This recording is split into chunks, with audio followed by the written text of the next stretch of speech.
Olá família, abrindo a mente, sejam bem-vindos a mais um vídeo do nosso canal.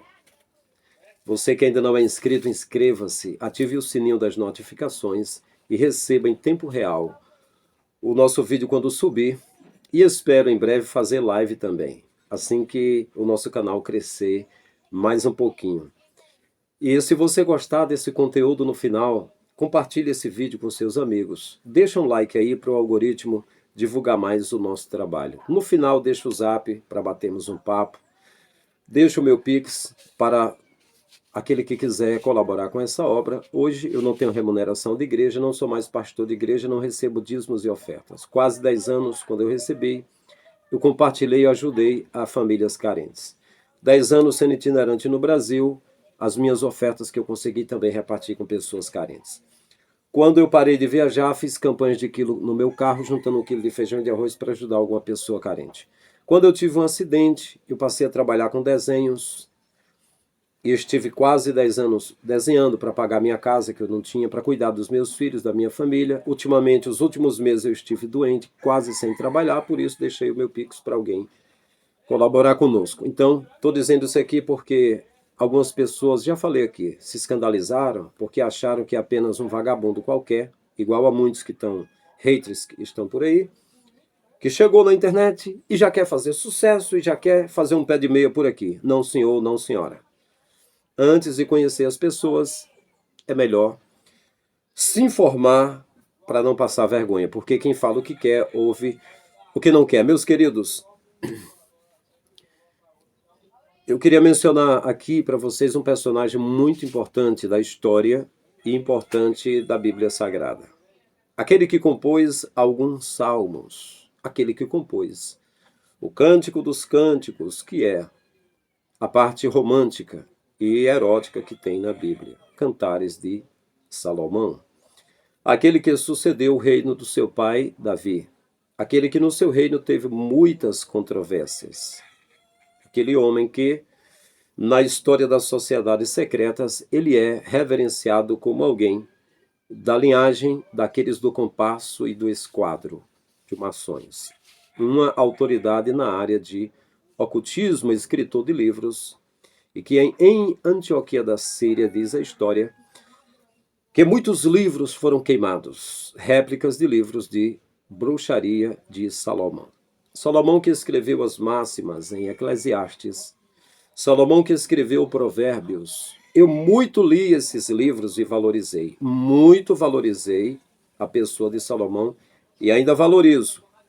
É claro, sempre valorizei a todo personagem, não só ele, outros que estão também fora da Bíblia, seja Machado de Assis, seja Raquel de Queiroz, seja muitos outros escritores. Mas no caso de Salomão, em especial, a história, por exemplo, do jovem inocente que vê a mulher assinando pela janela e tentando levá-lo para o adultério, e ele segue como um boi que vai para o matadouro, como uma ave que se apressa a cair no laço até que uma flecha lhe atravesse o fígado, porque no dia do juízo o marido não perdoará, e o ciúme é mais forte do que a morte. Eu aprendi muito com Salomão, mas a história diz, e ele mesmo diz que fez o que ele quis. Salomão foi muito além. Fez um templo com 1000 altares a deuses desconhecidos e afastou-se do Deus que ele acreditava. Eu entendo pelo livro de Eclesiastes que se arrependeu no passado e voltou. E se intitulou de O Pregador. É o meu caso. Não que eu tenha mexido com ocultismo, não. É que eu considero que pregar não é só no púlpito. E eu prefiro falar aqui no YouTube, porque aqui eu posso falar mais ainda do que no púlpito da igreja, porque existem regras ali. Se eu um dia estiver no púlpito da igreja e eu disser, irmãos, na igreja primitiva, os que tinham propriedades, vendendo, levavam valor aos apóstolos, que repartia cada um segundo a necessidade que cada um deles tinha. E agora é o seguinte, vocês vendendo e pegar o valor, se vocês trouxer ao líder, aos pastores, eles não vão repartir a cada um segundo a necessidade que cada um deles tem. Eles vão comprar imóveis, eles vão resolver as coisas deles, é isso. Se eu for dizer isso, eu vou comprar uma briga no púlpito, o líder não vai deixar mais eu pregar. Então o que eu vou fazer? Então eu venho para o YouTube. É melhor, né? Porque eu tenho experiência. Eu sei que é assim. eu vou estar desfazendo o trabalho do meu companheiro. E se você procurar na internet, você vai ver sobre isso. Mas deixa eu me ater no meu tema. Então, o que a história fala, o que os pergaminhos mostram a respeito de Salomão, o que o Talmud fala algo a respeito, sobre Salomão ter invocado aquele Deus que apareceu no meio das nuvens escuras, como de chuva, ou no meio das trevas, né? Sobre Salomão. Vem a pergunta: Salomão foi na vida dele por um período de tempo, eu não sei qual tempo, foi um satanista? Eu vi no vídeo canal Pensar Profundo alguns relatos a respeito disso, gostaria que você conferisse conosco. No final, deixa um comentário, diga o que você achou a respeito, o que você já leu a respeito. Estamos juntos, um abraço em todos, vamos para frente. Mas ainda bem en passant. Não existe um outro nome que não Irmandade. Irmandade, como você descreveria essa... É uma seita de alta magia que se pauta nos ensinamentos dos bruxos mais antigos, né? Como Crowley, né? Como Abraham Merlin, como o próprio Rasputin e inclusive de Salomão, né? Porque Salomão ele se inclinou a Astarote. Salomão era considerado um bruxo? Pois é, veja bem, pela doutrina satânica. Tá. O que aconteceu? Salomão, filho de Davi, Isso. né, que é homem segundo o coração de Deus, Davi, o cara mais sábio do planeta, mais rico, de repente, 1 Reis 10:14 diz que ele recebia 666 talentos de ouro todo ano.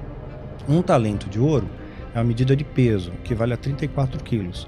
Então ele recebia toneladas todo ano. Só que o ouro é sazonal, só que aquele recebia linear. E esse 666, a gente só vai saber o significado lá em Apocalipse 13:18. É uma coisa curiosa isso. E aí você pega, logo depois, isso que acontece no capítulo 10. No capítulo 11, ele se inclina a Astarote.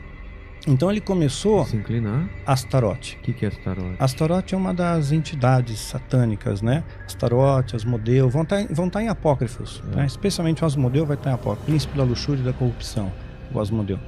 Né? Então ele se inclina a essas entidades, a esses demônios, e ele aprende coisas com essas entidades. E aí diz a lenda que ele aprisionou 72 demônios num vaso de bronze, né, que estavam sob controle dele. Um ritual. Um ritual. Ele aprendeu um ritual para dominar os demônios. Então ele estava sob controle. Só que é difícil, o demônio sempre finge que está sob o seu domínio, mas ele não se permite dominar. Então Salomão escreveu alguns livros, supostamente não podemos afirmar que é. A clavícula maior, a clavícula menor de Salomão, a chave de Salomão. Então esses livros, eles que norteiam a alta magia, né? Esses são os livros que não norteiam a alta magia. São feitos por copistas, né? Em vários idiomas, né? Ou seja, você não acha na livraria você até acha lá o Chave de Salomão, mas é um plágio assim muito distante da realidade. Que nem o São Cipriano, capa preta, bobagem, né? Então ele é feito por copistas e você só tem acesso para consulta dentro da Irmandade. E tem algumas coisas que são passadas oralmente, assim como a Cabalá judaica, tem patamares da Cabalá que você passa oralmente para o seu discípulo. Não tem escrito para ninguém aprender. Exatamente, não deixa escrito. A mesma coisa acontecia com os sacerdotes celtas druidas. Também eles passavam oralmente. Você não vai encontrar uma linha dos druidas dizendo como era o ritual druida. Não tem nada, não deixaram vestígio nenhum como era o ritual, né? Então é passado oralmente, de geração para geração. Aí chega um patamar que é passado de geração para geração oralmente também, os feitiços e tudo mais. Mas Salomão, qual que era o intuito dele de aprisionar os demônios? Ele queria poder? Ele queria poder para livrar, segundo, né, os judeus, para livrar o povo dele da ação demoníaca. Então, uma vez que eu controlo o demônio, esse demônio não vai atacar meu povo, não vai atacar Israel, né? Essa era a ideia que os judeus procuram defender. Mas o fato é que no final da vida, Salomão se arrepende. Quando ele escreve Eclesiastes, tudo é vaidade, tudo é correr atrás do vento.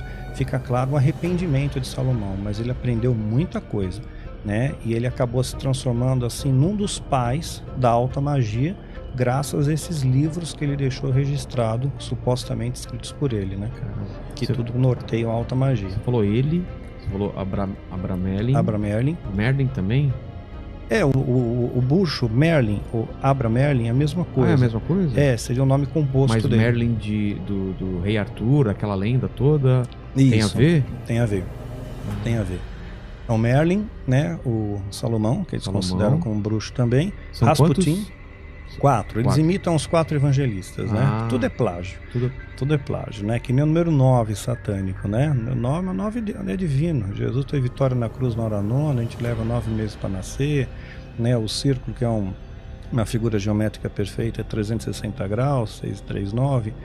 Então tem Salomão, Rasputin. Rasputin foi um cara que era uma mistura de padre com bruxo, mas ele tinha um poder muito grande. Ele conseguiu o poder de persuasão era fantástico. Ele conseguiu praticamente dominar os últimos Romanov, que é a história que eu estou contando aí na história de Dmitri. Ele dominou os Romanov, né? Os Romanov, eles eram um império, né? Um império de geração, durou 300 anos, né? Desse império passar de geração para geração na Rússia. E ele teve influência sobre eles? Nos últimos Romanov, na influência na última família. Influência poderosa, assim, muito grande. Né? E aí foi essa história dos Romanov, você vai lembrar agora, que vem aquela história da Anastácia, da menina que supostamente sobreviveu. Tem até o desenho da Anastácia. Que não encontraram o túmulo da Anastácia.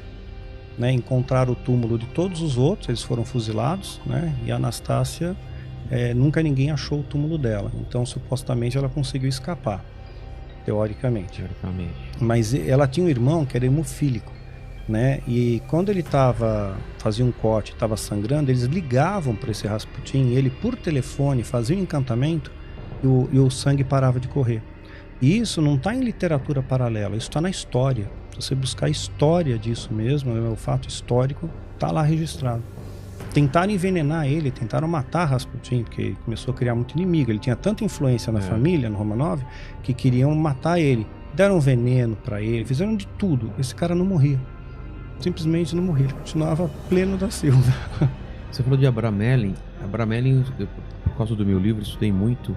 Que tem um ritual de Abramelin. Tem. Que é para fazer contato com o seu santo anjo guardião, pelo menos é o que diz. Isso, exatamente. Se você tem os quadrados mágicos para você desenhar no chão, você tem que, se não me engano, são 6 meses de você se purificando, jejum. Fica em frente ao espelho, é esse? Também tem isso, você não come carne. É uma coisa bem... Não é abusivo, é estressante, né? Que a pessoa vai... Até um filme muito bom sobre esse ritual, né? Que ele chama de Operação Abramelin, né? E aí tem também uma parte do livro falando sobre quem foi Abramelin, depois o ritual que ele fez para chamar esse santo anjo guardião, que na teoria traria a verdadeira verdade para ele, para a pessoa, que seria a verdadeira verdade, se não me engano, é o que ela veio, qual é a função dela no mundo, qual é o propósito dela, entendeu?